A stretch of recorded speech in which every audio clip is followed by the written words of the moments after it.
Well, I have 7 o'clock. I'd like to call this meeting to order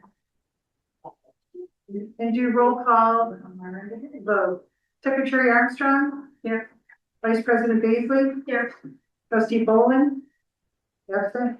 Trustee Naylor? Absent. Trustee Rosso? Here. Trustee Smith?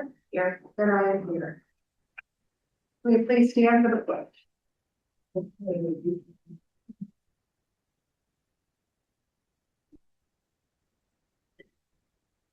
I pledge allegiance to the flag of the United States of America and to the republic which stands one nation under God, indivisible, with justice for all.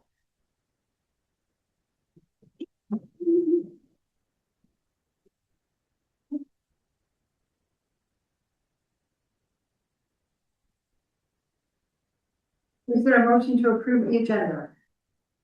So all those in favor? Aye. Motion passes. Unanimous. Is there a motion to approve our consent agenda? Motion made. Second.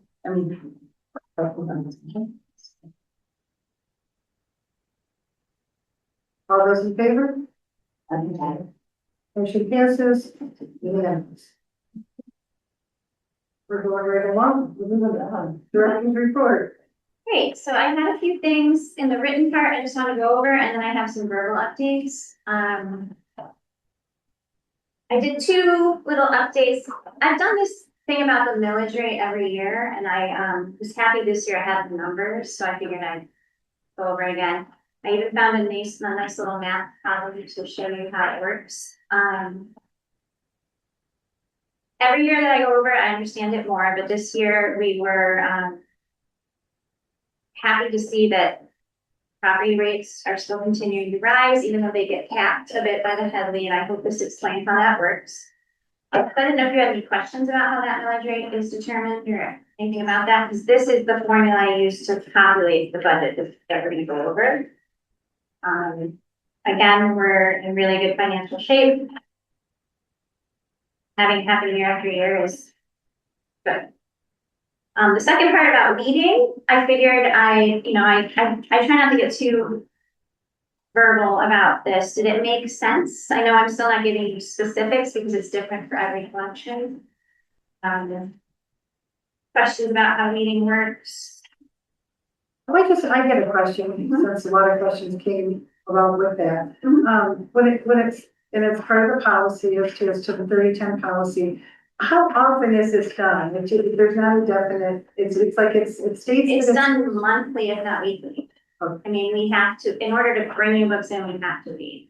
So each collection should be read at least once a year. But each collection, in the youth department, there's like 26 collections. So that I make sure they do it at least once a year, or when things move around, or when new books can't fit. Okay. It seems vague. I mean, like, is there a criteria or There's a grade? There's like a 28-page document with the specifics, but it wouldn't make sense. It's different for each collection. So there's lots of criteria. If you look at the middle here where I say, okay, so we start with a list of things based on checkouts. So we pull a report. You put in a bunch of criteria. I want to see everything in the teen collection, fiction. But you can't do the 60,000 items, so we have to pick a spot. And then we'll say, run a report of everything in that collection based on the last time it was checked out. Okay, so that's the first criteria, but that isn't the only thing we do, because sometimes things don't check out. When you look at it, you realize it's something they might assign in school, or it's something that was less than a year old, or it's something that hasn't started in 5 years, so we should get rid of it. So that's why it's vague. There are numbers for each collection, but it's a really long. I could show you what we use, but it's. So if somebody wanted to see it, would we just? I'm actually having the youth department update theirs this year because theirs haven't been updated their numbers that they use haven't been updated in a while, but it's what they have. The adult department did it last year. There's an acronym, it's like CREW, continuous review, evaluation, and reading. It hasn't been updated since 2012, which is why I asked them to update it, because sometimes. But yeah, For the team, for the youth, for everything. for everything. Everything in the library is assessed all the time. Right. So you're not gonna get an answer, and it's also not based on numbers. So first we start with a report that says when things have served, but then we wanna look about, if you go down to the shelf, there's 20 things on one topic, but they've all been circling, you might look through them physically and think, this one's really worn out. That means it's served a lot, but it's the oldest thing. Is there newer stuff? Even these books you're reviewing would get assessed that way. Like they're all on one topic. Which ones are the better ones? Which ones are newer? Which aren't from the country? Things like that. There's this acronym called MUSTY, and I forget what it all stands for, but it's, you don't really want to read old books because old and worn means they've been handled a lot. So sometimes it means they're really popular, so those you might want to replace. So there's a lot of discretion. I mean, you take whole classes on this. I mean, you do it. I actually just sent a few people to a professional development thing about it, through the Library of Michigan. I haven't reviewed it myself because I don't do this anymore. But it's not a system that you just have a number and you apply it to the book. It's like based on what you're doing with that collection. Does that make sense? The part that I really felt like the question was about the friend sale. So that last paragraph is about that, because often there are like brand new popular books in the friend sale, and people will be like, why are you selling these? And it's because we have so many copies of them. I used the example of Theo Golden. So when we buy 6 copies, we only keep 1, maybe 2 for a year, and then, so I was hoping that made sense. The friends often get really nice looking books that way, and it often feels bad to read 5 of them. Well, if you have 2 or 3 of those already, people want them or they request them, why wouldn't we just use the Interbone library for the rest of it? But then why would we have 6, use that as an example, why would we? So that use example is, 6? that's one of the most popular books this year in the country right now. Has anyone read Leo Golden? I haven't read it. Have you read it? No. I can't get it, I'm still on the whole list. So we have a holds ratio. Each collection also has, and I don't know it, but if it's 5 to 1, so once there's 5 Hartland residents waiting for a book, we buy another copy. Oh, Because it knocks down your wait time. It reminds me of when I was at a video store, and you want to have enough available, right? To me, When it's popular. Yeah. And then you end up with too many, And then you get and then you sell them. okay. Yeah.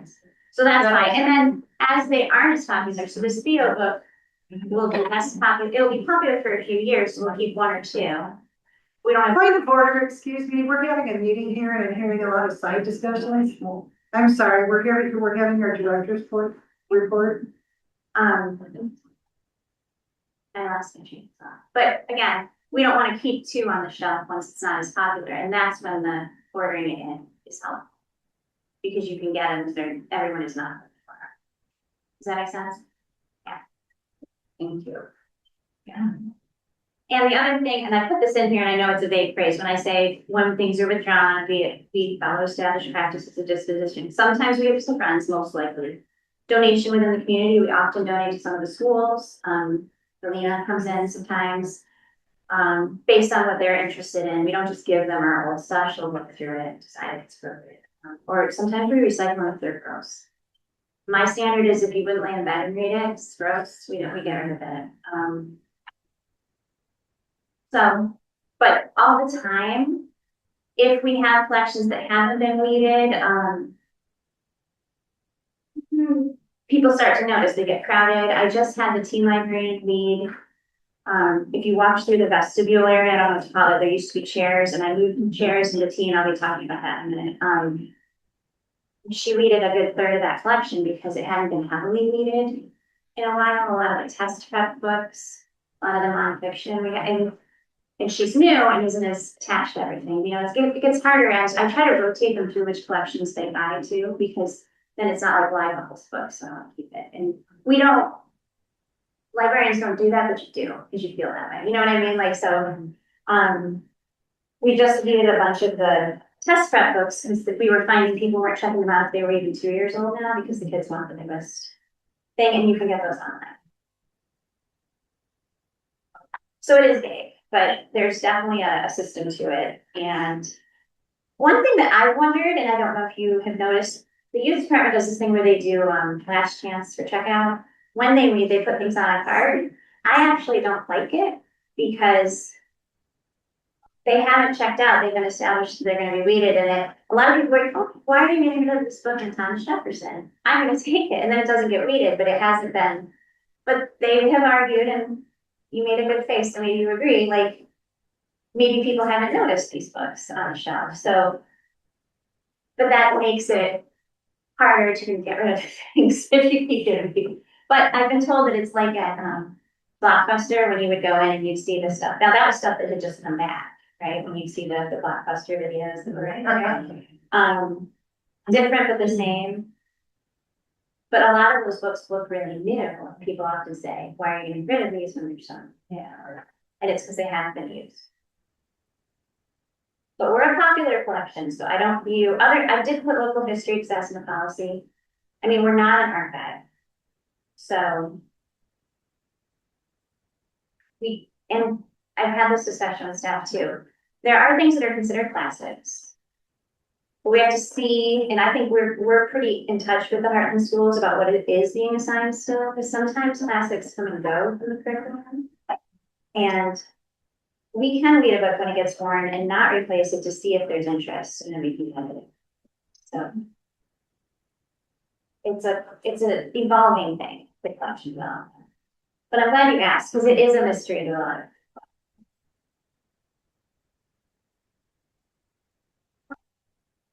The only other thing, and I have a list that I don't want to miss. I mentioned at the end of the fiscal year, I like to look around and look at little things we can do to make the building look better. As we have the new teen librarian, Morgan, she noticed, and I think I've mentioned this to a few of you, so tell me if I already said it at the meeting. We have a number of teens after school, and they were all over the floor in that vestibule area and down in the rooms, but not in the teen room. And there wasn't anywhere to sit but those computer tables, which are very nice.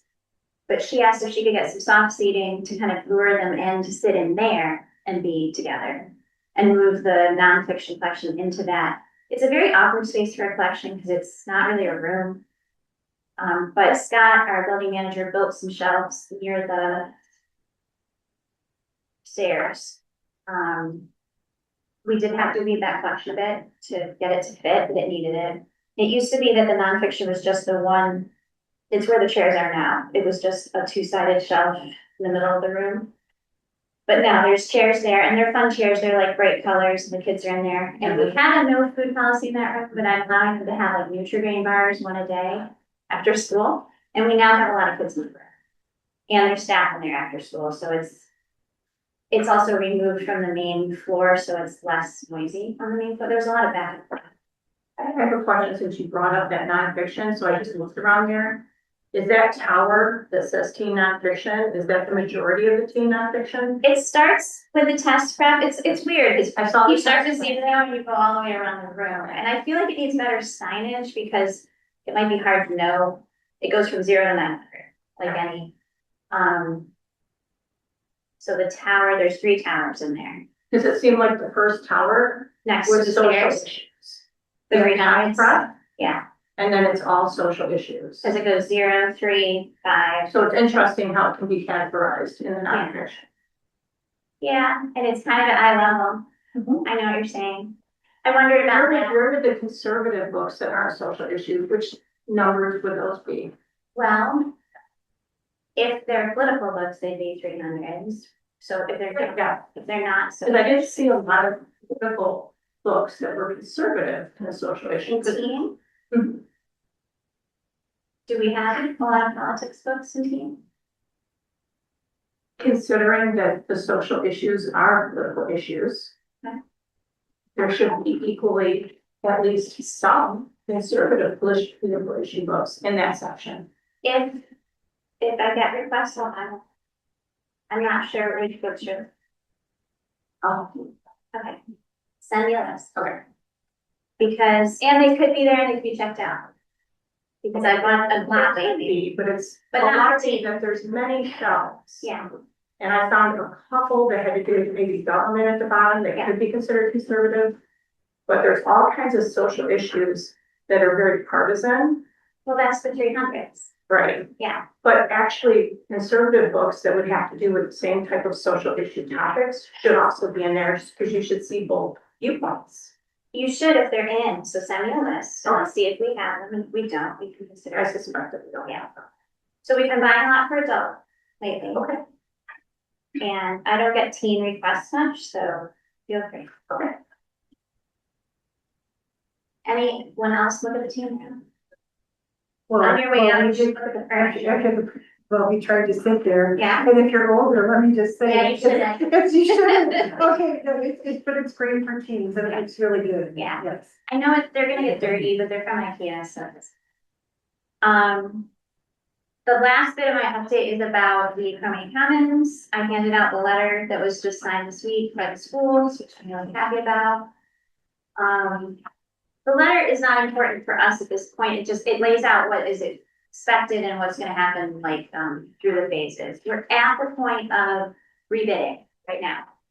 So I have a whole new bid set, which is the same thing we looked at in January, but with the updated layout for the bus and the Heritage Garden, which is grant funded, all in one package. So early this week, it feels like last week, but early this week, Sue sent that to the two people who had bid last. We looked at the policy. In finance, we discussed, like, we should check the policy and make sure we're not doing it wrong, but because there've been two bidders, we needed to offer it to both of them again. We weren't sure if they'd both be interested. They both indicated they wanted to look at it again. One company has said they will rebid, one is looking it over and wants to ask some questions, so we'll at least get one, if not two.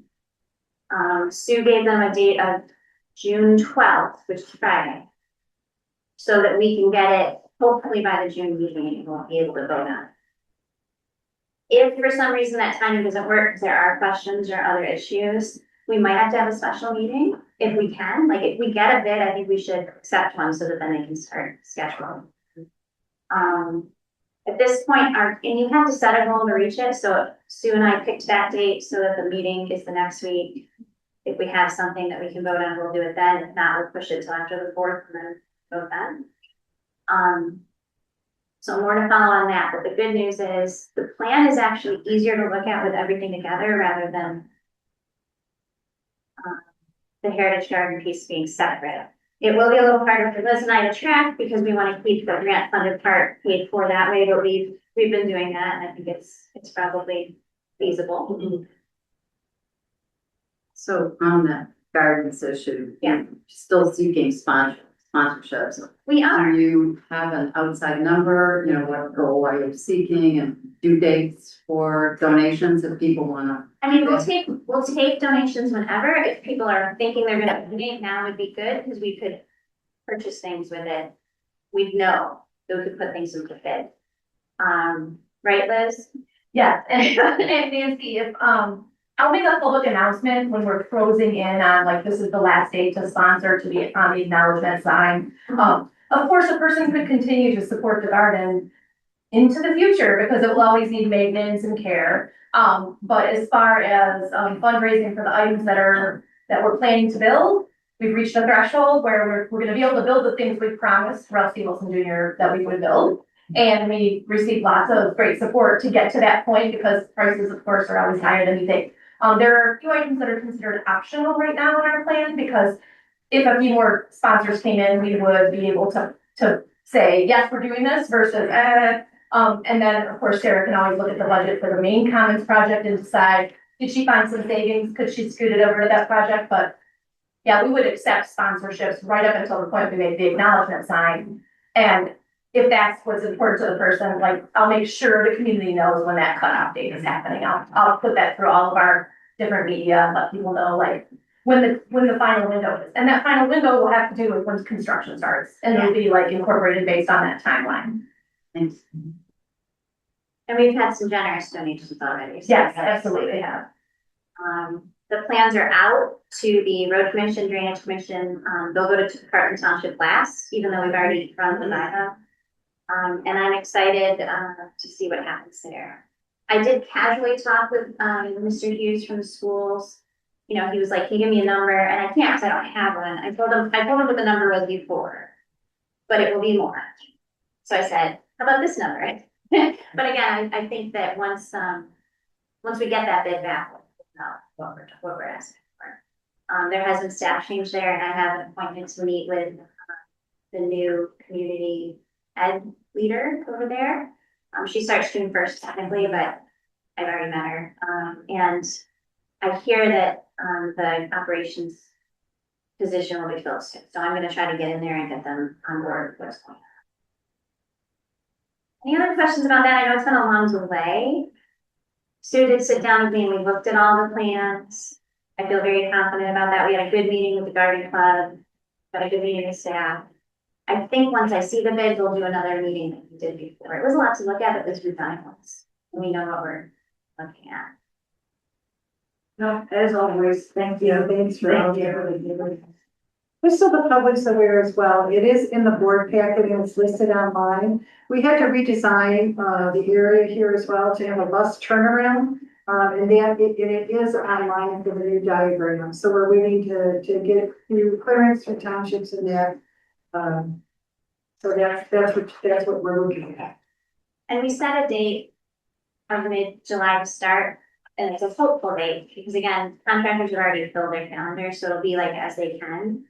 But Sue does think we can get most of it done before fall, before winter. The one contingency thing is if we get lucky and everything goes boom, boom, boom, things would be planted in the fall, they'd go dormant and then come back in the spring. If we don't, we do everything but the plantings in the garden and then. So either way, I don't know which one's better actually, but we'll find out. So during construction, it's not gonna interfere with the concerts stuff outside or anything? It is because the concerts are gonna be in the hall. Oh, Yeah. So we've already done PR around that because we were hopeful maybe there'd be enough of a delay, but we have to make a decision, so we're just doing them in the hall. We're sending out PR around that this week. Yeah, within the next 2 weeks. Within the next 2 weeks, I just approved it today, but instead of just being inside like we do on rain dates, we're gonna have like a picnic beforehand outside with the food truck and some things on the front and back lawns of the hall. And then invite people to come in to listen. So hopefully it won't be, and it's a delay for something. But this is all gonna be fenced off, so we won't be able to. That's a good idea. Yeah. That's a great. Yeah, because we consider canceling, but people didn't like that. So we're gonna do it in the hall. Yeah. So that's it for my update, unless you have other questions. Any questions for the director's report? Discussion decision, budget presented for discussion. So for me talking, I wrote in the packet a memo, which is how I like to look at it, because looking at the numbers is hard, especially on this little paper. On the spreadsheet, the highlights are the music hall. So just if you're wondering, the few things that I just highlighted in the memo are the things that are still in question. And we don't have to decide them tonight, but they're the things that aren't solid. So I tried to take each section and say, it's up or it's down, or I've moved things around. I won't read it all to you, but as I noted before, revenues are projected to be strong again. And expenditures are projected to be slightly under, so we should still have that cushion to transfer to improvement.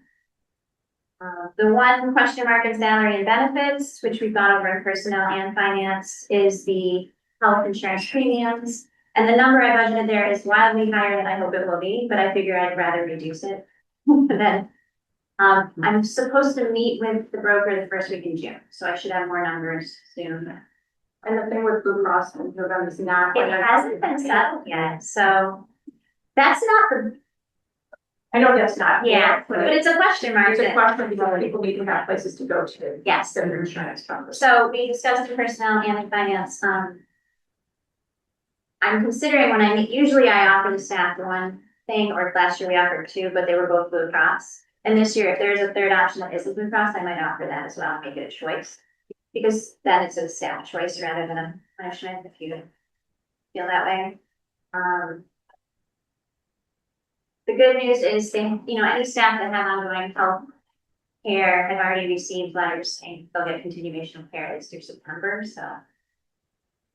It still doesn't feel good to not know, but at least it's acceptable. I did note the minimum wage goes up again in January. It went up the last 2 years. This year it will hit 15. So there is an increase, kind of all of the fourth quartile are moving up a bit, but we've absorbed it pretty well, I think. And salaries and benefits are about 61% of the budget, which I think is pretty good. My goal is always to keep it under 65. Best practices is under 70, but then it gets real tight. Sure. So I think we're doing well there, and I think we have offered at least cost of living. This year we're offering 3% as a cost of living increase. There was a decrease in professional services because we'd increased so much this year for all the planning. So it's not that I cut anything, it's just that I don't foresee as much needed next year. I'm sorry, Janelle. No, that's good. That would take effect for the 3% cost of living after the budget's approved. Yeah, January, Like July June, 1st. yes. The first check is like the last check. Right. But yes. And, we can talk about that. Last year it was 3%. We gave them more based on the budget being healthy. We could discuss that again. We didn't really discuss that in committee, so I just leave 3%. The professional development, I know we're still talking about next month, so I just left it highlighted. Anything else? There is an increase in the community relations because it's our 100th anniversary. I put some extra money in there for a big party. And we're also, and I didn't know if you had questions about this, but we're gonna add a cost to this Orange Boy platform that Liz has been talking about to do an analysis of our statistics that we've had so that we can see how we're doing with the strategic goals. So we now have a lot of data there. I did increase repairs and maintenance for ground repair and maintenance just because we'll have to do sprinkler blowouts, we'll have to do that kind of maintenance. And I didn't know what to budget, so I picked a number. I picked 10,000 and put it in there. We'll know more next year.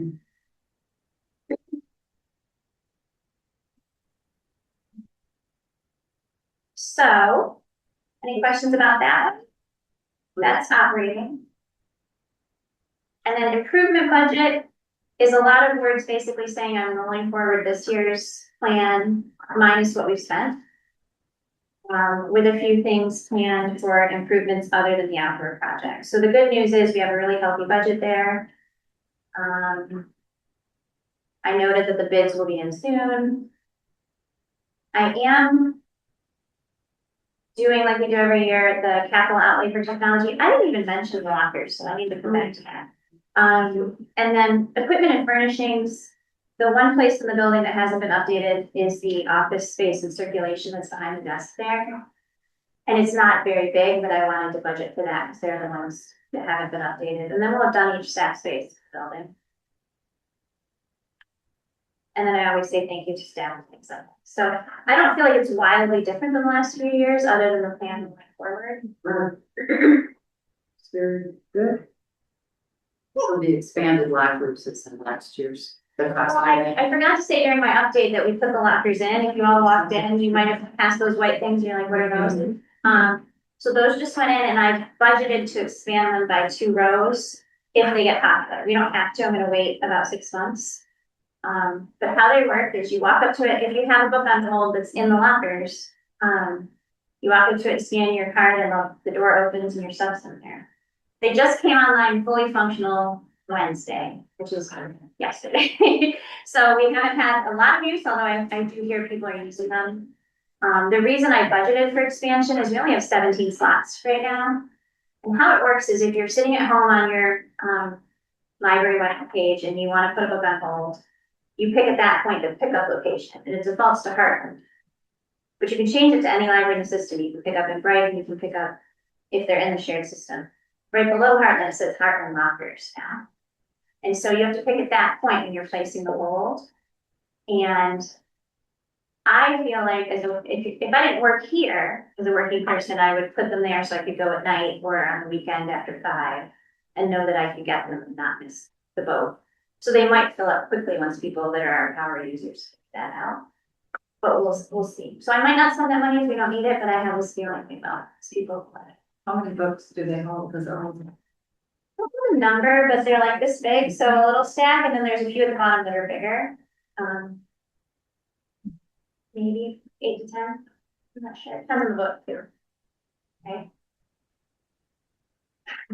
So there's like several different lockers? Yeah, there's 17. 17 lockers. Yes, right now. So if we expand them, the ones you can add have 12 each. So Brighton just puts them in and they're starting with 35. So, but budget-wise, I'll have to see how it goes first. I've been very pleased with how it works now. They also have cameras, and the cameras also see our full front entrance, so I can now see outside the building, which is nice in the parking lot. Which is an added bonus. We didn't have that before. It's not focused on that, but you can see it all. So that's an added thing. The other thing for technology is cameras for the building. A new cash register for Stark. Our cash register is really old. It still has tape, and we use the tape every day. So we'll get one that is more like a square or a point of service where you can tap. And a few other things. I just want to say thank you for all the hard work you do on that. Yeah. And I think one of the reasons we actually have money in order to upgrade things is that we're very responsible with planning for the future and making sure when we get things that are durable, but actually, are the right cost. Thank you. Well, my staff's very good at that too. I have to say, I often am just approving. So, thank you for noticing. They're looking at what's new as well. That's outstanding. Anything else? Any other questions? Any other questions? Okay. Next will be calling on operating fund budget hearing for June, so we would need a resolution for this, for a public notice, and we would need a motion. I'll second.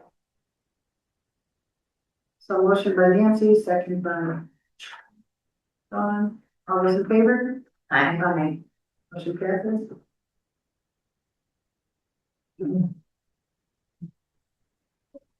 Board to meet with staff personnel. Okay, so there's been some discussion about working together with the staff as well as with the board here, kind of either doing like a coffee chat or something of that nature. So this was at personnel meetings, so that's why I made the discussion here to start with.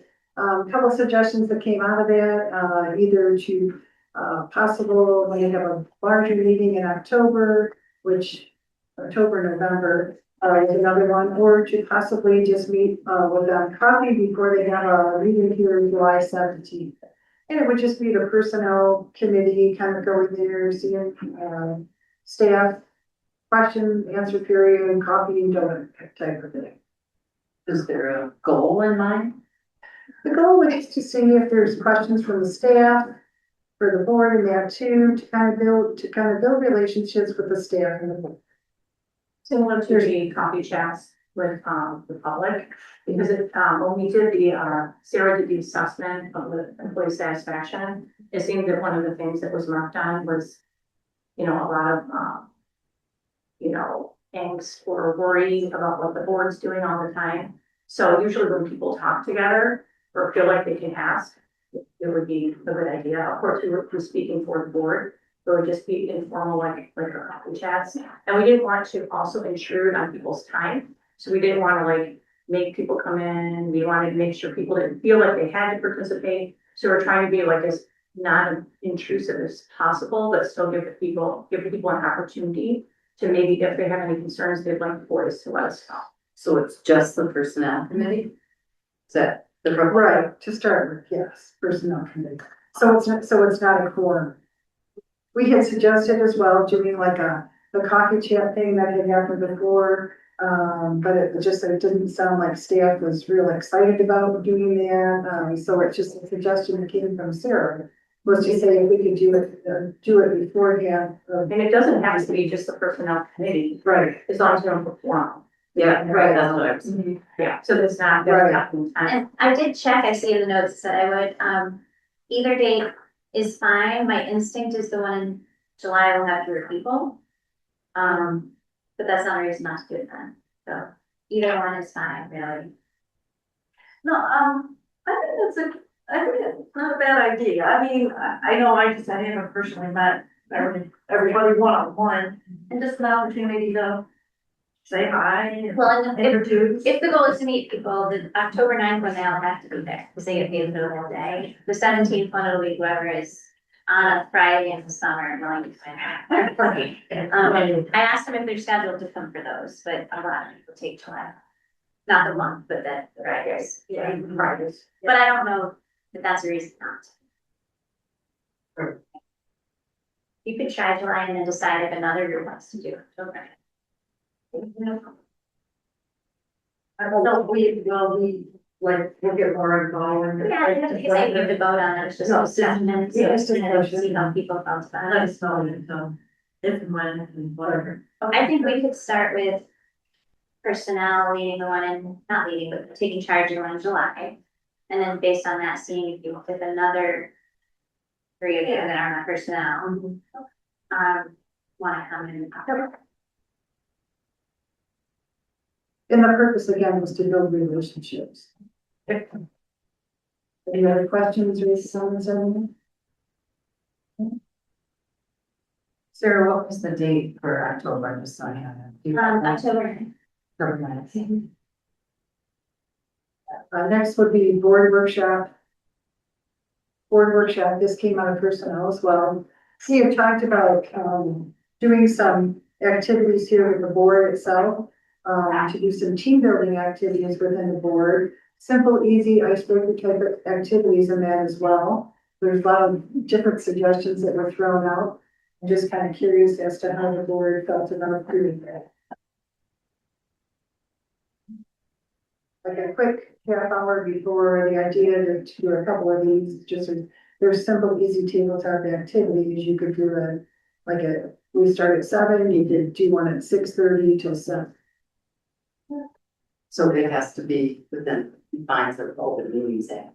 Exactly. Correct. We know that. So very aware. Absolutely. Yes. We did ask. Yes. Yeah, so, Mhm. although she did say if it's not pertaining to Right. And library everybody, business, then. right. But you received the email on there too. Yeah, but I think her final analysis was that she said to be on the safe side, you should have it in the open meetings. Right. She did, and that's why we decided we should let people know, make sure it's public, so. And the one problem with before the meeting was next month we have the budget hearing. Did you? And then July's question, so maybe not in August, right? The date we floated was August 20th. If we want to connect it to the meeting, which would be easier if you already picked up your time. Right. We were thinking just August 20th to do that, perhaps, like say 6:30. That's just a suggestion, because we're hearing and we're usually just kind of chatting a little bit before anyway. And some of these exercises literally 15-20 minutes and just to kind of, do some things like that. Yeah, in my opinion, it's not a bad idea, I'm just kind of throw it as an opportunity to connect. Any other discussion? Policy 4030, non-library postings. Community relations, we have a clean copy of the resolution 2026.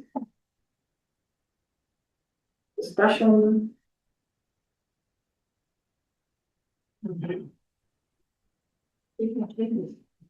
Well, it's big. It's the clean Oh, copy. yeah. Is there a motion on the floor to accept that as written? Or discussion, please? Right, motion made by. For a second?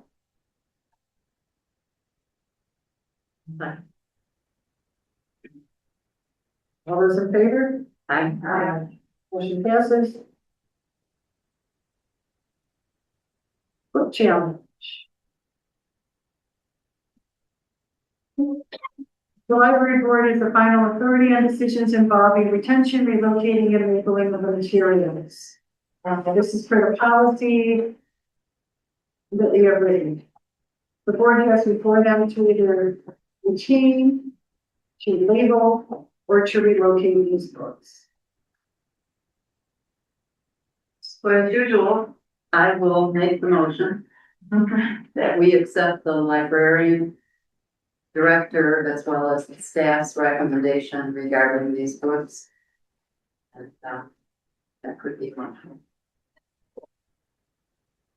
Is there a second?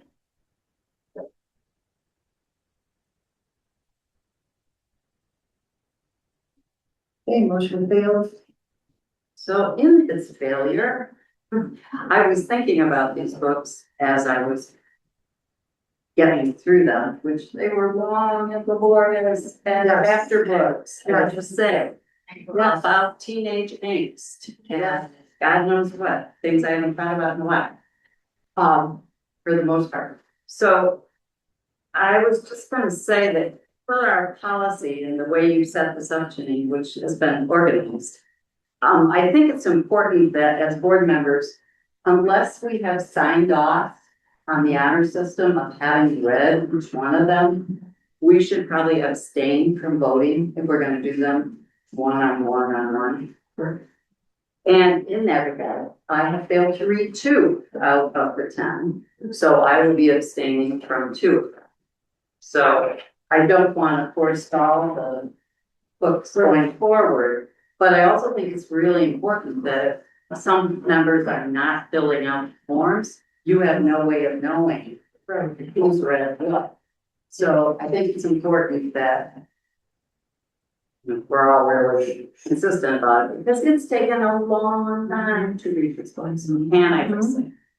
I would like to make a motion that the remainder of the books that we've not gone over, that we just move to the adult section. Move to the adult section. I'll second. All the books, So there's how many are there? there's a motion on the floor. Okay, so there's a motion on the floor to move the books to the adult section, seconded by Kim. So That's a good question, how many are there? Yeah. You know?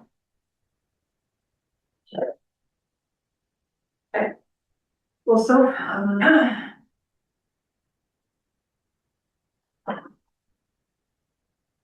there was 220 books on the challenge overall. There's 58 books so far that the board has gone through. Of those, 14 of them were retained in the parenting section with the vote, just to put those in the parenting. So far we've been through 58 books out of 220. Does that include this month's books? No, that doesn't include the ones for this one. So are we to discussion yet? So yes, discussion. Okay, so my rationale for that is we've been taking a very long time to go through these books. Like Nancy said, they're very long. And as a nurse, I always look at risk versus benefit. So we have moved books to the adult section and labeled books that weren't previously labeled. So while we're going through however many months or years it takes to do this, there will be a percentage of books that, according to community standard and a vote, should probably be moved. So the time it takes to do this, those books are still sitting in the kid or teen or whatever section they're in. So there's a risk to the kids for that. Versus what is the risk if we move them? I've been told again and again and again that parents should be able to pick what books their kids read and should take the time to read them. So if people have time to read all the books that their kids are reading, which I've been told over and over again, then they definitely have time to go find the books, even if they've been moved down the hall to the adult section. I will never remove a book. Moving a book is not censorship, no matter how many times people call it that. People can laugh, but that it's not illegal. And this would let us move on to more important things. We won't have to argue like we do every single month. And there's not a risk with moving the books to the adult section. There is a risk for children if we leave them for the months and months and months it's gonna take to read them. It is now 15 minutes to closing, and the library is prepared to close. Please bring any items to check out and start your way to desk at this time. Thank you, and have a good week. And I'd like to say, if we had labeled the books with rainbow stickers, like many in our community have been requesting for a long time, we wouldn't have nearly the amount of books in the challenge in the first place, so. That doesn't mean that I feel that all the books should be moved. I really don't. I really don't. And we've known how we've been voting, but we put ourselves in this quandary because the collection's not balanced in that way. This is why the community is outraged. And that's why we hear complaints from people that they do not want to bring their kids to the Cromaine library. So we have to be reasonable. And I think we need to be more thoughtful about how we're building the collection, how we're displaying the collections, how we're being balanced, as the example that I brought up earlier. I don't have a degree in library science, but clearly people who do should be able to figure out how to balance social issues and have both sides of every issue. And that's not happening right now. And it's not to say that anyone's not a good employer or they don't know what they're doing. It's they have not been taught that diversity isn't just about gender or sexuality. It's about diversity of opinion.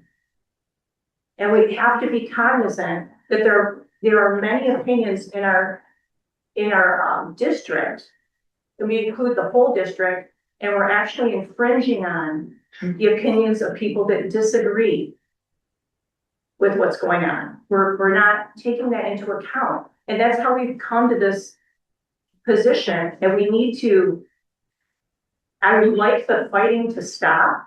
I wish that this had not come to this point. And like Kim said, if we had been more thoughtful about making sure parents can find the books that they want and find the books that they don't want, I don't think we would be in this position. I tend to agree with that as well. A couple of years ago, the policy was changed to put social issue stickers on the books. Yeah, that's not in the policy, Jeannie. That is not in the policy. So You this is. said that the other night on the podcast. Sarah, this is a board discussion, right? But it's not in Okay. the policy, you keep saying it is. It talks about social issues. No, it picture, and- doesn't. and yes, it is. Show me where. It's in there, where it says to put this, to do No. for labeling. Social Under issues 30 is times. not in there. It said that. It says that I can attach said the labels books- as desired. And it said the books may be issued with non-judgmental It labels. doesn't say the word social issues. Okay, with There you non-judgmental go. labels. That's what it says. Well, there you go. And that's what they had heard a couple of years ago, is to put the non-judgmental label being That was last year. the social issues. That was the So they are being sent, the content of that to make a compromise to put those on the books. And so far, we're talking about reading and doing this through this book challenge. 90 books have been checked out 50 times or less since 2016. 56 books have been checked out 9 times or less. 8 books 11 times or less, 7 books 10 times or less. So which leaves 36 books have only been checked out 11 times or more since 2016. The information that I'm getting is online from September 2025. It's all listed online and additional information. This board has struggled with reading these books, and it's been very difficult as well for board members to get through these. Some board members are finding it very difficult to get through 10 a month. And as we're going through these books as well, we're finding that they're longer and longer. When we first started out, they were the children's books and the graphic novels. Still, board members found that it was hard to get through those and to read those. I think it's a good compromise to move these to the adult section. I think this is a viable option. Nobody's happy with the process. Nobody's been happy with, what's occurring. Nobody's gonna be happy with whatever the outcome is anyway. So whatever occurs, it's a compromise. Everybody wants it done, the board wants it done. We've been saying there's been an inordinate amount of time spent. We've said that before. It feels like the adults are the only ones reading these books anyway at the moment. So it's not, in my opinion, this isn't even a kid's issue. Because there's been so much focus on these books, the adults have been reading these. So everybody wants us to be done. Anybody can check out a book from any section in the library. There's no golden ropes, there's no chain link fences, there's no security guards, there's no librarians posted at the aisleways to prevent anybody from checking out any books. Yes, we have some rules in regards to the 7-year-olds or whatever. However, I was gonna say, I mean, to be a little bit flippant, you know, we could eliminate every single area of, I'm being extreme, for example purposes. Eliminate the children's section, eliminate the teen section, eliminate the adult section, file every book alphabetically or by the Dewey Decimal System, and everybody can check out any book that they want. It would be very difficult to find things, obviously, but at least there'd be no more arguments. I agree, there's been so much time spent. There's been so much disagreement. This isn't healthy to, well, I shouldn't say that. Discussions could be healthy, but there's so much anger and there's so much emotion being put in and division. It's creating so much division when we really should be coming together. And so, like I said, I think it's viable. Nobody likes anything that's going on, so no matter what happens, it's not gonna make anybody and everybody happy. I also think that we should look at the policy, because we shouldn't have a person be able to challenge 200 books. So I think we really need to relook at that and make sure whoever does do the book challenge, they have read the book and that they really feel strongly about it. So we maybe look elsewhere and see what other people are doing, but that's an inordinate amount of books. And then we put ourselves in this position by how we wrote the policy. So why are we doing it now? We're doing it now because we've been doing this for so many months and we're so far behind. And this is gonna go on and on and on. And like I said, it's risk versus benefit. There's a risk to children. There's not a risk since parents have so much time to read in every book they have their kid look at. That's what I've been hearing over and over again, that the parents need to decide. Those same parents can also go find the books in the adult section. So, just so we're clear, you're saying that if we have more challenges, book challenges, that they would be automatically I shelved? said we should look at it again. We should look at our policy because we shouldn't have 200 by one person in one month. So, That's just for the challenge. so what, if I did the math right, then I think it's 176 books you're saying that will unilaterally be shelved in adult on this channel. Well, I feel like. I gotta say, that is really high risk for a lawsuit, so. And I knew you were gonna say that. So this is Plain and simple, I mean. non-discriminatory. We're taking the entire list. We're not picking any particular type of book. We're just doing this so that we can move on. It's But not. without reviewing them. Like, you've only moved one so far, and you agreed with the other two. No, you moved One and label one. You moved one and labeled one, so let's just move them on. I mean, I know I'm not supposed to fight, but I'm confused. And we've retained parenting. Again, Sarah, this is a board decision. Yeah. I appreciate I have to execute it, and I completely am baffled. that, and you don't have to agree, and I appreciate you not agreeing. No, I'm But confused. this is a board decision, and you should not be actually participating. You actually said that yourself previously. I appreciate I it. know, and I said I wouldn't sit here, so I'll get up, because I can't That's handle fine. it. And, I just- Okay. So you've just passed 3010, or this board has voted on it, so it's not due for another year, and you're saying you wanna change for policy now. No, So, I mean, she can't had, she go had, back. from what I heard, you had a suggestion for, if there's another book challenge that comes about, it sounded to me, like you said, that a patron shouldn't be able to challenge 200 some books at a time. So yes, we could change one line in there and make some kind of restriction. to the policy that's, I mean. Yes, I mean, I don't know. I'm just saying, we've already just Then through. gone through the cycle for this year. And it's from every month going through and not being able to do that many books and people not being able to read that many. And like I said, There's not, no one is being harmed by moving the books to the adult section. Well, As I say, except for, there's so much more business. There's so much more positive things occurring. There's so much more that we could focus on. That the time, the energy, the emotional capital that's being spent could be well placed. So that's where I'm coming from. This, like, and I'll repeat, nobody's happy with this at all in any aspect. And so this, from my perspective, is a convention that would bring to closure. the thing is though, we've already asked our staff and our librarian to review all 220 books. They read all 220 books. Yeah. They made recommendations. And what this board is saying right now by moving 176 books automatically to adult is that you don't like what their work has done. That is not a vote of confidence.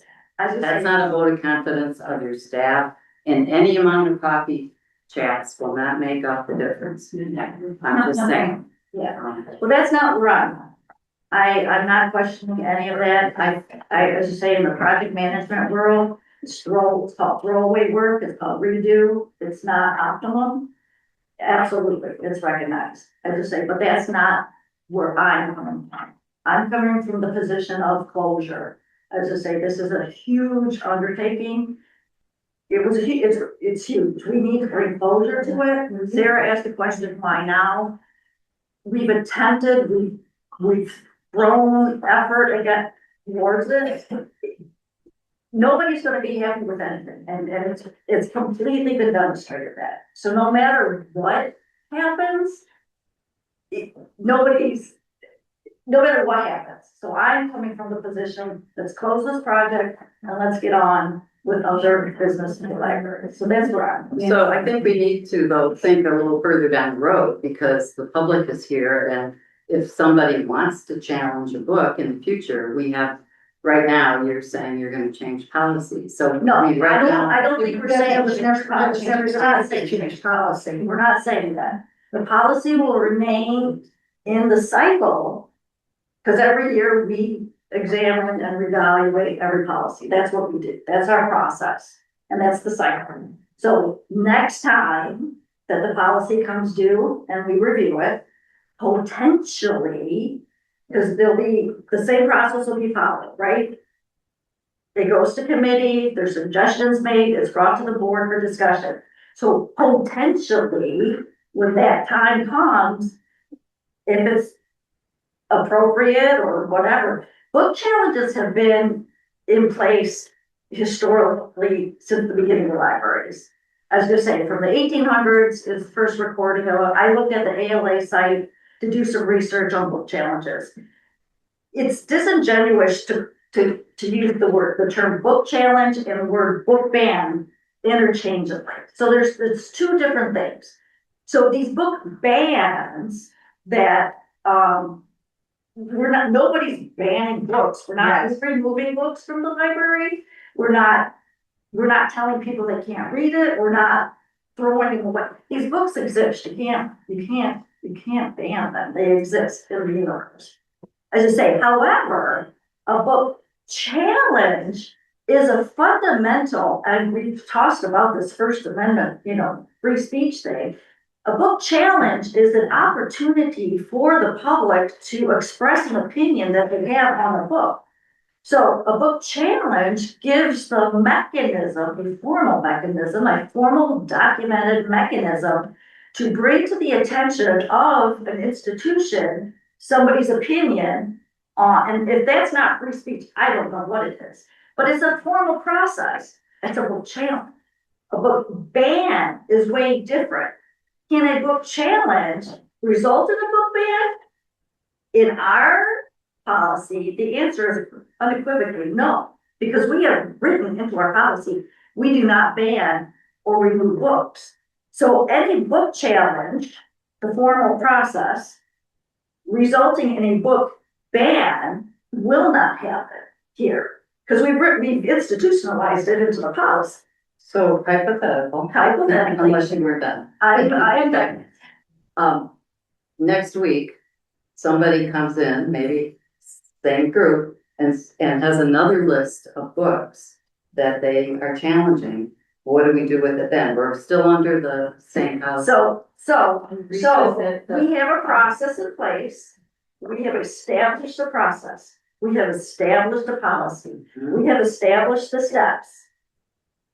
If that occurs again, we will execute it in the same manner that we have executed again, because what we have done, we have put in a system, a process to fairly treat any challenge that comes through the door. But they'll just get moved to adult with you. Well, it'll have to follow the process. It'll have to follow the process. I do So want to I add, can't I answer. do want to add that the person who probably did the 200 book challenge is probably also not happy. Because we started with the kids' books and most of them we didn't move. So nobody's really happy, but we need to move on from this.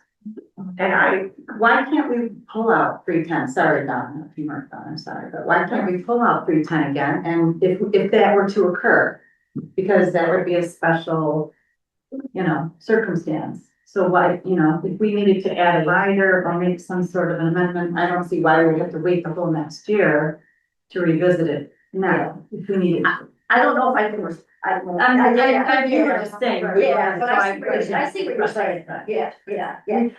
From my perspective, and the method in which I process and think is you set in place policies and processes, which is the responsibility of the board. And you do that so that every circumstance and situation is handled in the same manner. So to answer your question, if it happens again, we would, no matter what book or what comes through, we would follow our steps and then let the process be the process and see what the outcome is. We could call a special meeting, and we're just saying if there was like a large sum of them, all Yeah. things again. Yeah, Obviously, if there's a few that come in, that's entirely different. But yeah. That's good. And it would follow the policy that we currently have in place. Okay, so it goes to the director. The director goes ahead and reviews it. And then the director gives the letter back to the patron, then the patron has 10 days, I believe, or to, if they're not happy with what the decision was, to what the director is stating to do. If the director chooses to read it, to remove it, to what have you, that's the director's decision. And then it goes to the process. If the patron isn't happy with what the director's decision is, then it can, if they follow the procedure and the process, then it would come to the board. And this is unprecedented. I was to say, this is the first time we brought the staff, the director, the board has ever dealt with this. So we were doing what we were just doing what we thought we needed to do. I say, I would never, as a free speech and everybody is allowed their opinion, you're allowed to challenge a board. As you say, like I said, this has existed. There were, from the American Library Association's website, in the days of Aristotle and the Roman libraries, there were book challenges that existed at that time. There's record, like I said, so it's a formal opportunity to express an opinion. I would never take anybody's voice away and disallow them to not express their opinion. Again, that's a book challenge. It's different. A book ban is different. So just for the record though. Yeah. Before we take our vote, our attorney has advised against moving books and against labeling books based on the kind of lawsuits that have happened all across the country. And we are putting ourselves at risk. Not only has our attorney advised us against this kind of action, but also ACLU sent the board, each board member, a letter addressing this. So I think for the record, you need to understand the kind of risk you're putting this library under. If we get a lawsuit, it could cost so much money that our commons project could be put in jeopardy. the Just ACLU saying. sent us a letter about book banning. That's what the ACLU letter was about. No, it was more than Well, we're not banning books for this will be relocating them. And per the policy, the board has the authority to, with this challenge, to relocate, to retain, or to label. So that is what we are presenting.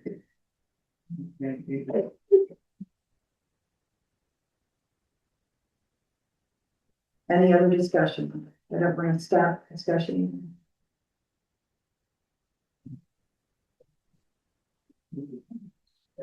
Any other discussion? Motion on the floor to remove the rest of the books in the book challenge to the adult section, and seconded by Kim. I'd like to do a roll call vote for this. I'm sorry. Secretary Armstrong, Yes. Vice President Baisley, Yes. I'm sorry, Treasurer Nancy Rossa, no. Trustee, John Smith, yes. And I am a yes, motion passes. So the rest of the books on the challenge will be moved to the adult section.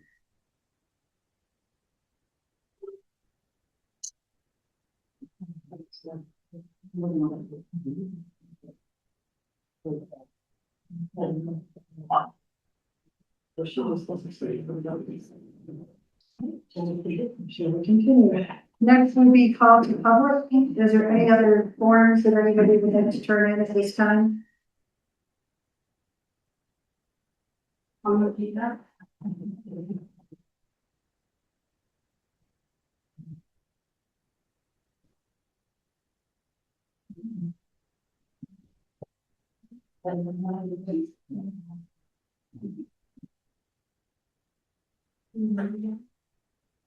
Keep in mind when you're addressing the board and call to public, you're addressing the entire board and not singling anybody out. Keep in mind, there are also slanderous and libel situations that can happen as well. We have Sharon Stanton from Marion Township. Everyone is permitted 3 minutes to talk. And I'll start the clock with the first word. Okay, well, I'm not a resident of Hartland, but I live in Livingston County. And I'm a parent and a grandparent, and I'm very familiar with many of these books that are being discussed today, because I and many others went before the State Board of Ed and read excerpts from some of these books, and it was pretty awful. And I just want to say that I appreciate your vote tonight, and I think that the moving books out of the, I'm sorry, I'm not, I kind of have a hodgepodge here. But moving inappropriate books out of the reach of children is not banning books, it's protecting our children. And our children are worthy of our protection. You talked about a process, and if a patron is challenging a book, maybe the process involved, if someone is challenging a book, could they, I know you can't answer questions, but I'm just wondering, I mean, it's not that difficult. I don't see why you need to read the whole book word by word. You can just go through the book and skim through it and find excerpts from the book that are just so inappropriate for children, sexual and completely incestuous and awful, that are just lies. No, I read them myself. So if that's a patron brings a book to you and they point this out, it just seems like it should be in your brain. But anyway, our children are, as I said, our children are worthy to be protected. And so, you know, I really appreciate your vote tonight, and thank you for all that have been working so hard on this process. I know it's not an easy topic. So thank you.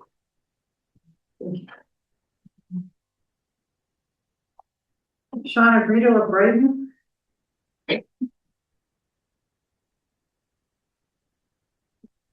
All right, ladies, you're not in this position because of an unbalanced election. You're in this position because you refuse to accept the professional decisions that were made by the director and staff in the original book challenges. And then you you rewrote a policy where you took it upon yourselves to read those books and to make your own determinations. I'm really disappointed in this decision that was been made tonight, because you haven't even determined that any of the remaining books are risky or harmful or inappropriate or have sexual content, or that they have any merit of being in the adult section. And I do want to point out that this vote should not be made without consulting legal counsel, because what you're doing is violating First Amendment rights of teenagers. In Board of Education versus PICO, it states that libraries are places of voluntary inquiry and minors have First Amendment rights to the books that are written for them.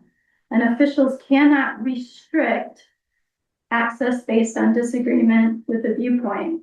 When you are taking these books from teen sections and they are written for teens and you're moving them into an adult section where now they may have to require parental approval to put them out, that is a form of restriction.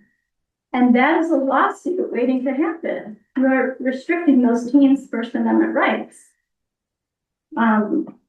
These are award-winning books that have already been professionally reviewed by scholars, subject matter experts, and professional critics. And it has been a gross overreach of your board roles to be reevaluating them according to your own ideology and according to a policy that you never even got reviewed or approved by legal counsel. Yep. So when you choose to relocate books just based on your discomfort with LGBTQ identities, that is engaging in unconstitutional viewpoint discrimination. And to me, public libraries must remain places of voluntary inquiry, and they are not to be political or religious gatekeeping. And I need to talk to legal counsel before moving forward on this decision.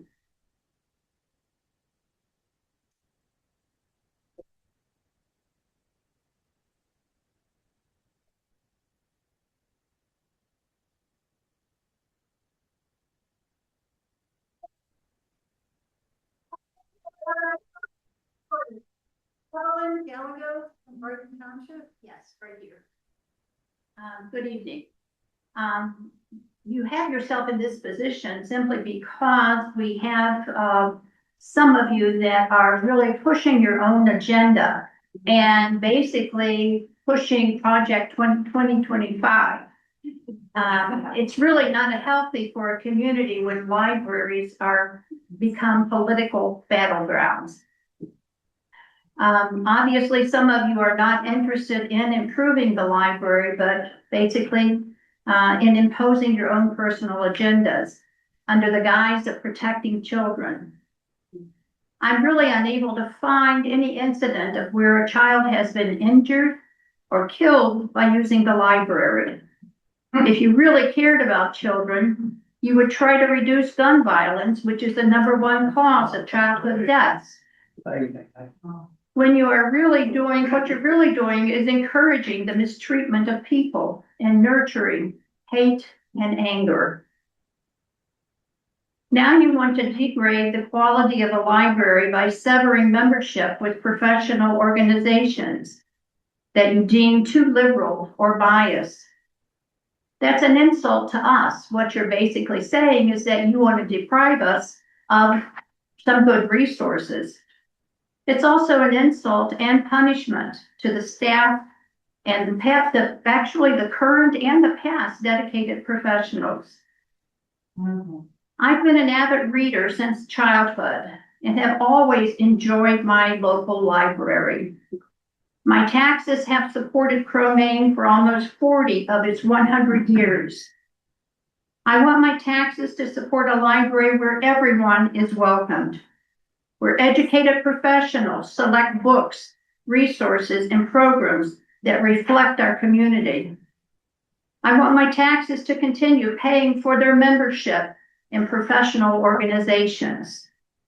How sad that after 100 years, I have to stand here and defend my library.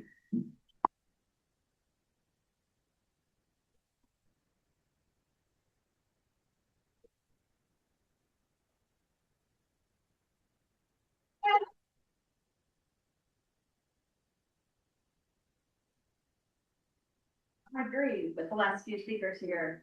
You or us or we, this is a public library, public, Public. Everybody, literature is for everybody. There's no risk to kids or adults or anything because the books just don't magically jump into your brain. You have to pick them off the shelf. So you pick them off the shelf, you don't like it, you don't like something I said, you just put it back. You give it to the librarian, I don't want this book, I'm okay. So it just is amazing. Now, when people talk about the criteria of books, there's a court case, Miller versus California, 1973. What it basically says is that the average person applying a contemporary local community standards would find the work as a whole appears to be prurient, morbid, or overtly sexual interest. The book as a whole, you cannot take one chapter or one word out of the book and say that is that makes it obscene. So Miller versus California, look it up. Obscene works that the book needed to be not just isolated passages or images, that it had to be completely looked at. So that's what is an error that some people are saying that the books, because you were offended by some certain language in a book, whatever, that is not how this court case was decided. So also, freedom doesn't stop when you disagree or because of a view or words of a character offend you. And I think the risk to kids, I would think that if you're really concerned about kids, the risk would be letting them go, having them go to the adult section and look for all those other adult books.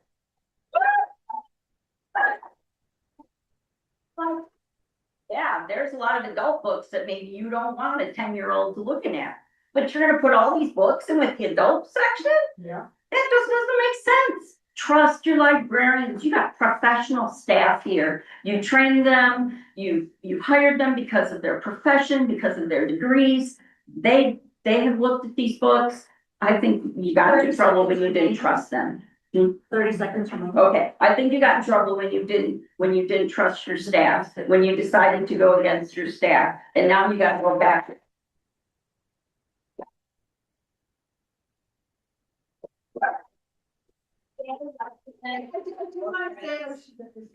Being gay, lesbian, or trans is not a social issue, just like being heterosexual is not a social issue.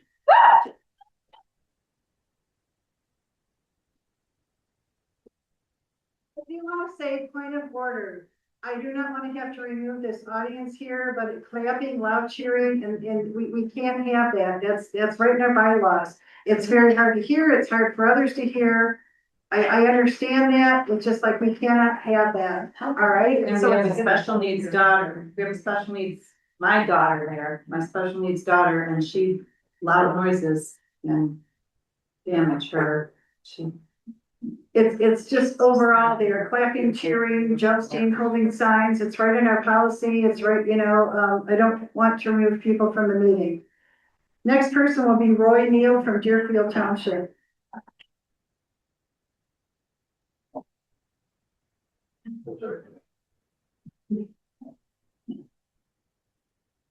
Well, I'm a special ed teacher, 40 years retired, and I'm here because I heard there was a library issue. First of all, I heard that you withdrew from the Michigan Library Association. I have a feeling that that's gonna impact the staff. Now, my last question is, if the staff had a chance to review those books, how come you guys haven't? And how can you arbitrarily make a decision on a book list without knowing the titles, knowing the content? I think it's arbitrary. When you stumble down that 2025 path, it's only the beginning. So my final question is, what's next? If it's a library, is the museum next across the street, the school, they're all connected, all First Amendment. That's all I have to say.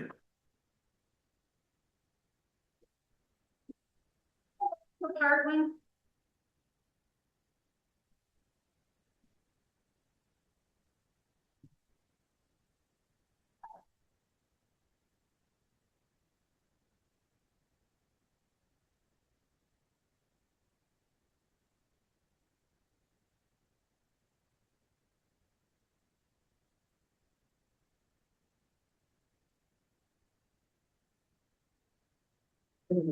This kind of starts your 3 minutes, okay? No, you said it doesn't start until I talk.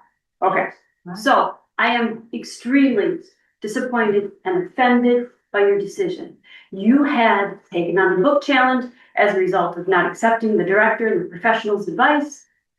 Then you decided to quit your responsible duty. So I'm not even going to go over all I'm going to talk about. I just want to say I'm very disappointed. But on my child's shelf, they're all graduated and grown, are books about sex, vampires having sex, kids with cancer having sex, vulgar sex. You know what else is on my daughter's shelf? Little Wound, The Girl with the Pearl Earring, Dr. Zhivago, Fahrenheit 451, Shakespeare After All. You balance out your child's life. You balance it out as a parent. But you know what else is on her shelf? Valedictorian, 2009, all 3 of my children, because I cared about what they read. And this library was so professional. Jean Smith was the most wonderful children's librarian. She helped pick books. She didn't decide what my child should and shouldn't read. I did. I worked with her. And teenagers have questions and concerns, and they want to be able to find out things. You, as a parent, balance it out. Have those conversations with your children. But you just decided a whole group of people don't get to have those books unless they go down to the adult section. Shame on you. Shame on you. That's just so sad. That's all I need to say.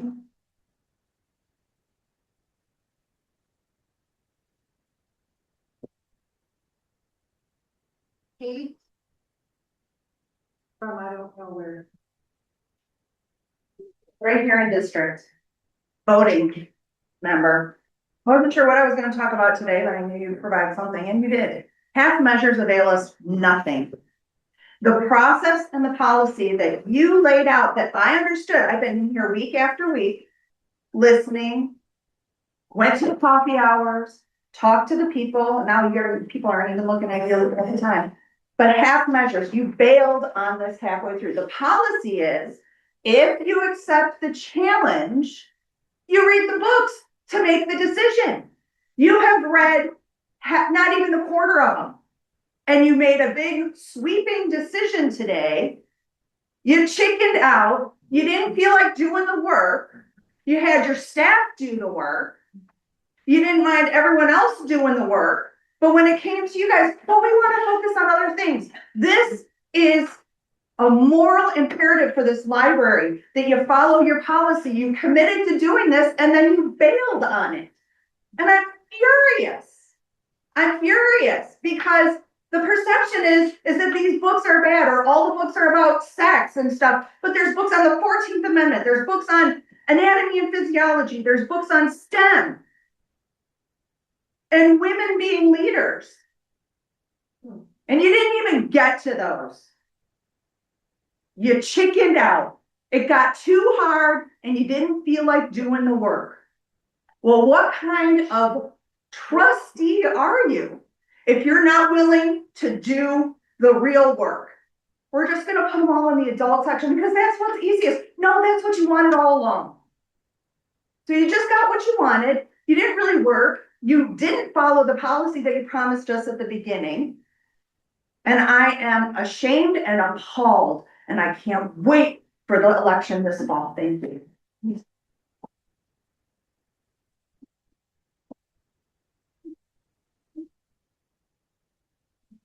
Amber from Hartland.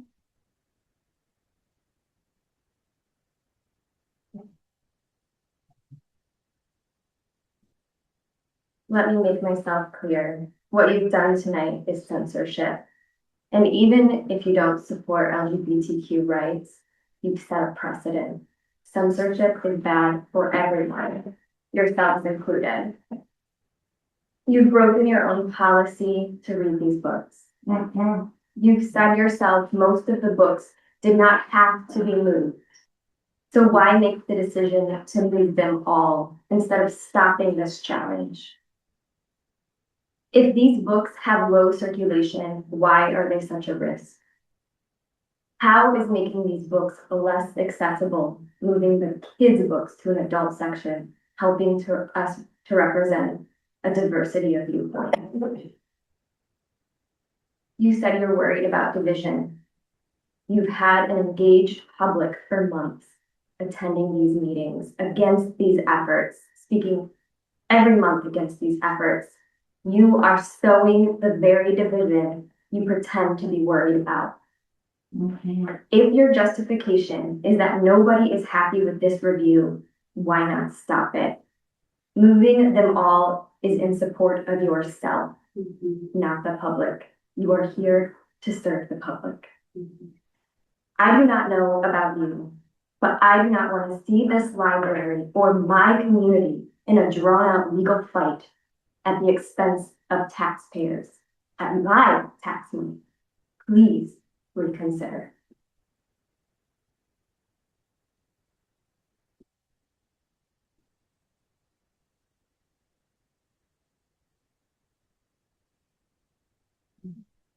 I don't know. Did I get the number? One. Carrie. Yeah, I'm a 17-year-old from Hartland, and there's a few things that I want to say about this because this is, first of all, messed up.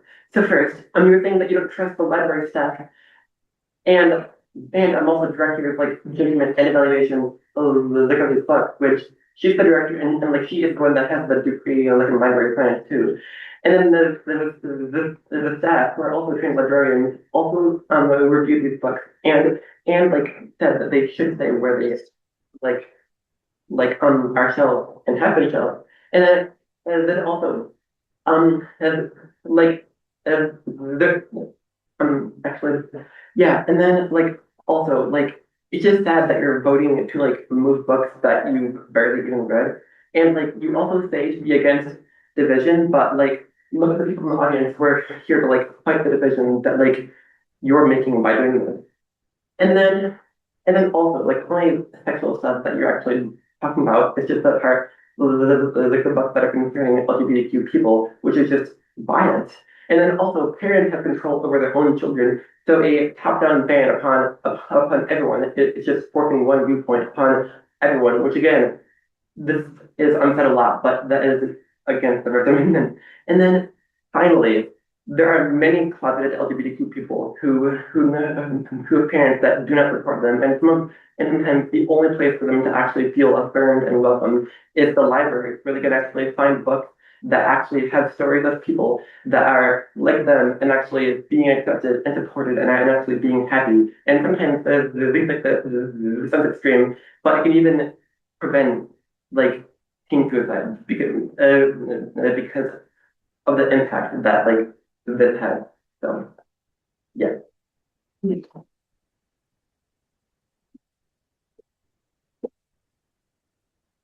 Hey, Robinson.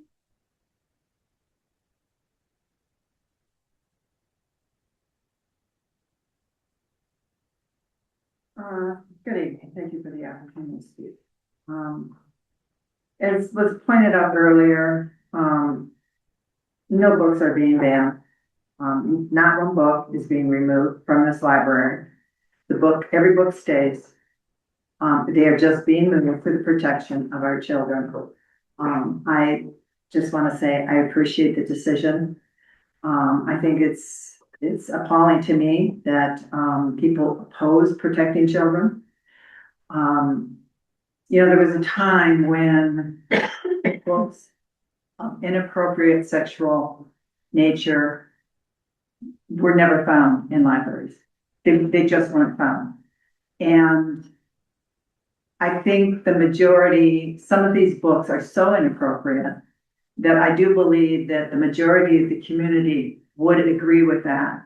And it's the vocal minority that has made a political football out of this. And I think it's very unfortunate because it sowed a lot of division. There's been a lot of anger and as was said earlier, that's not what the library should be about. It just really isn't. And I just think that that everyone, I think you made the point, one of the board members made the point that everyone's First Amendment rights should be protected. And if a patron finds a book that they find offensive or inappropriate, everyone in this community has a right to bring that up and to have discussion and to take it to the director. And then if that's not satisfactory to the patron, to have it then brought before the board and discussed.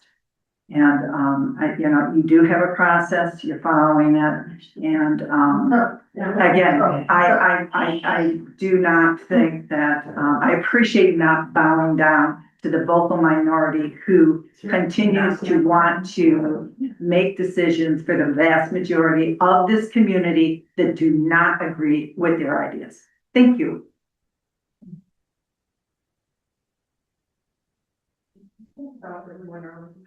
Terrence Armstrong from Hartland.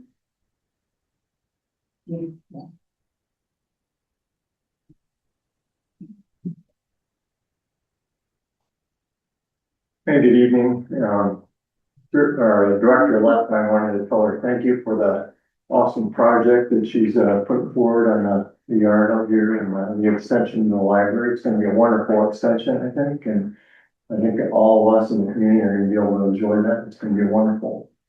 And secondly, I'd like to thank all the board members for doing a wonderful job. You're doing a thankless job for the community, and you're donating your time, talents, and treasures to our community, and everybody should be proud of that.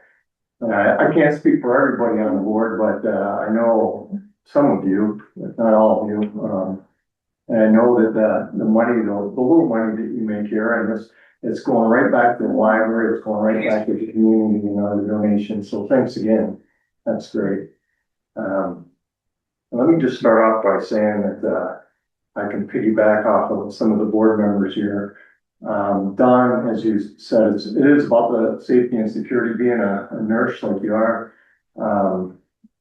you have to look out for the most vulnerable in the community, right? The old people and the young people. And when it comes to the library, the older people can make the decision on what they want and what they don't. The younger people don't have that opportunity. If they go into a book, go into the section and pull out a book, you can't take that picture away that when you open up the book. And I'll give you an example. And this book in the library was stumbled upon, and it wasn't even part of the books in question. The book Naked. And I'm sure all you on the board know about this book, and our director knows about it. And the book was in the teen section, and it's sexually explicit. It's a rated X book. And so why would it be in a teen section? So if a kid comes up and pulls out that book that doesn't really know and opens it up and sees the graphic stuff right there, I mean, you're scarred. You can't take that away. So how do you protect it? Isn't it the job of our community and our citizens? Don't we want better from our library than this? And I'm not saying ban the books, burn the books, take books out, just put them in the proper section, put them in a section, label them, and everybody can enjoy the books that they want. So I think that you have to have it in an area that everybody is comfortable getting it. 30 seconds. Okay, in closing, our director 2 years ago made the comment that 30% of the books that were being purchased that year were all of a certain genre, and you can imagine what that genre is. And all those books are in a teens, tweens, and kids section. So what's the agenda here? Why are they all being infiltrated into a certain section with kids? So, thanks again.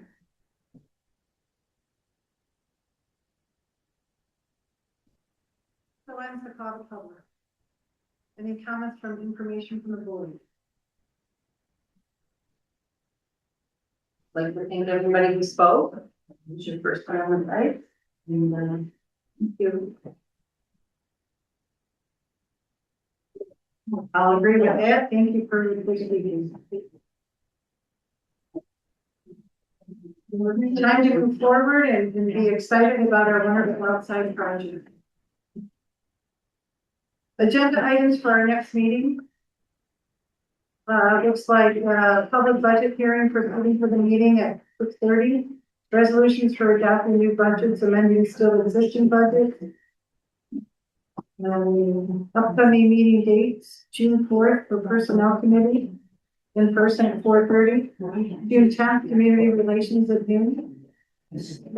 June 8th, is that still good for finance? June 8th. I think I changed. Do you have June 11th, but then it's June 8th? Yeah. So that's June 8th? Yep. So June 8th for Finance Committee. Then June 18th will be our Board of Trustees.